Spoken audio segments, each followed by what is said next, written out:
Hello and welcome to Battle of the Ports and Jellicoe's classic City Connection, which first hit the arcades in July 1985.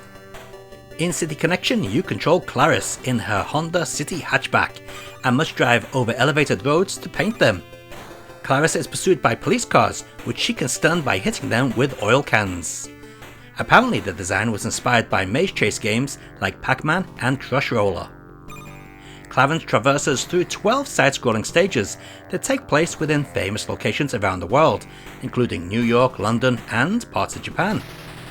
As well as launching oil cans at police cars and traffic vehicles to temporarily stun them, ramming into them while stunned will knock them off the stage.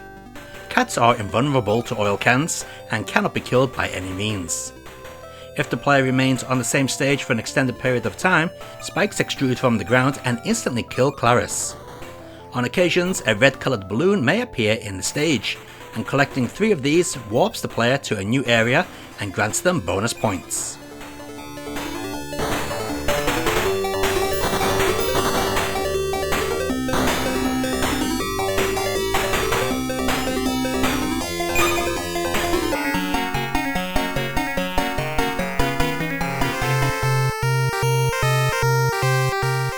Jellicoe were quite a big developer on the Famicom, so it comes as no surprise that the first port was to the Famicom on the 27th of September 1985. Well, at least in Japan. The rest of the world had to wait until 1988. This being an early Famicom title, we can let it off for the choppy road scrolling caused by using sprites for the actual road. This also causes a lot of flicker, which while not too serious, can sometimes be a problem as the damn cat sneaks upon you. Thankfully, the controls in this first port are quite responsive, making for a fun, if not slightly headache-inducing game.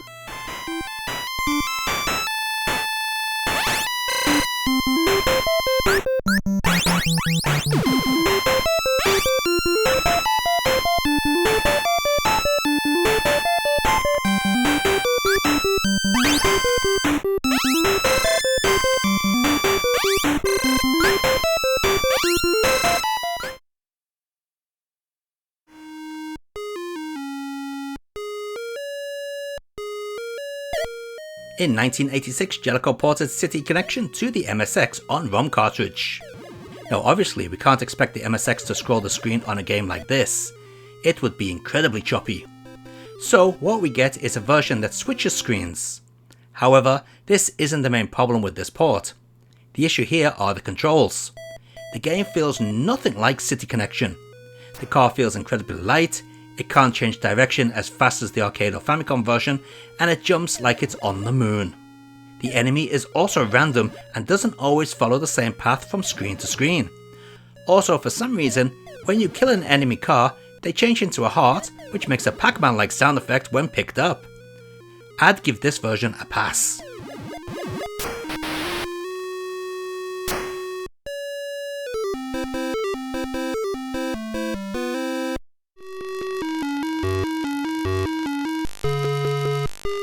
At some point in time, the ZX Spectrum also received a port from Manuel Lemos. This is surprisingly good.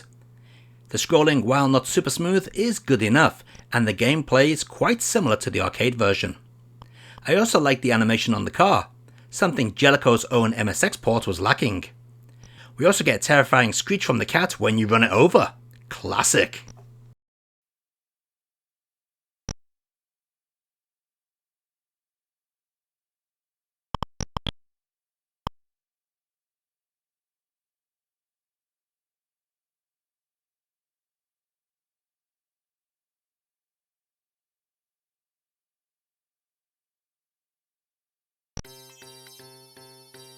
PCCW made a port for Japanese mobile phones, which never saw the light of day on September 23rd, 2002. However, it was ported to the PSP, and here it is. Not so good.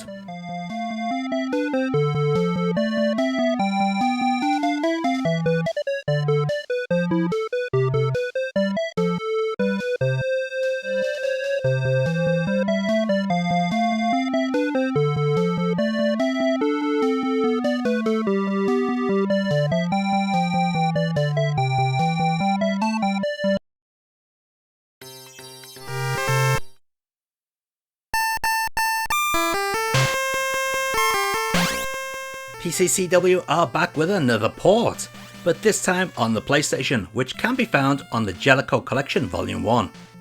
This is nothing more than an emulation of the Famicom game, I'm sure of it. I bet if someone was to dig inside the data of this game, they'd find the Famicom ROM. This is bloody annoying because I, and I'm sure most people, would at least expect the arcade version to be ported.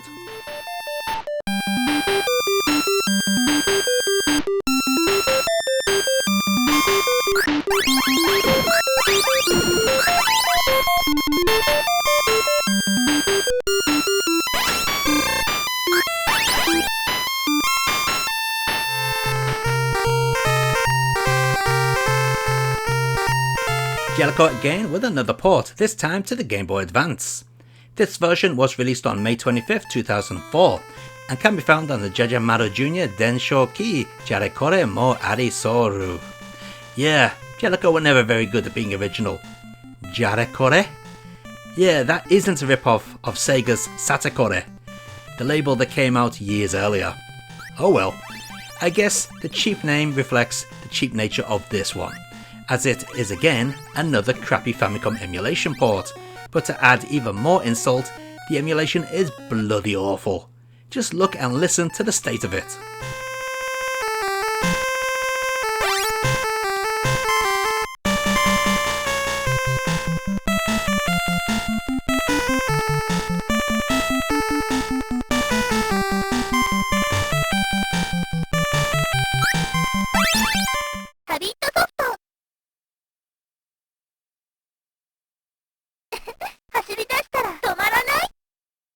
The final port actually came out last year on the Mega Drive on September 27th, 2023.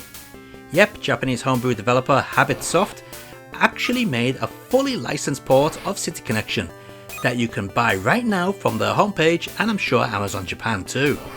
As you can see, this looks very close to the arcade original and even sounds quite similar as well.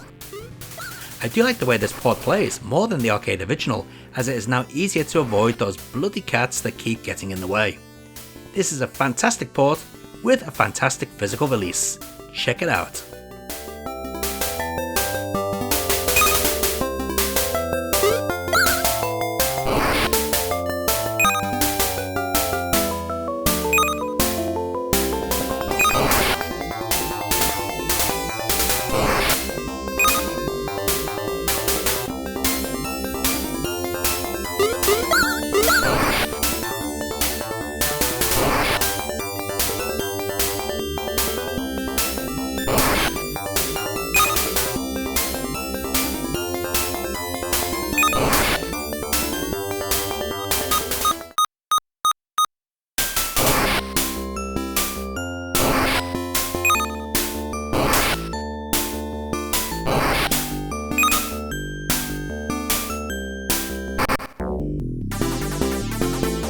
And let's take a look at all those versions of City Connection running side by side.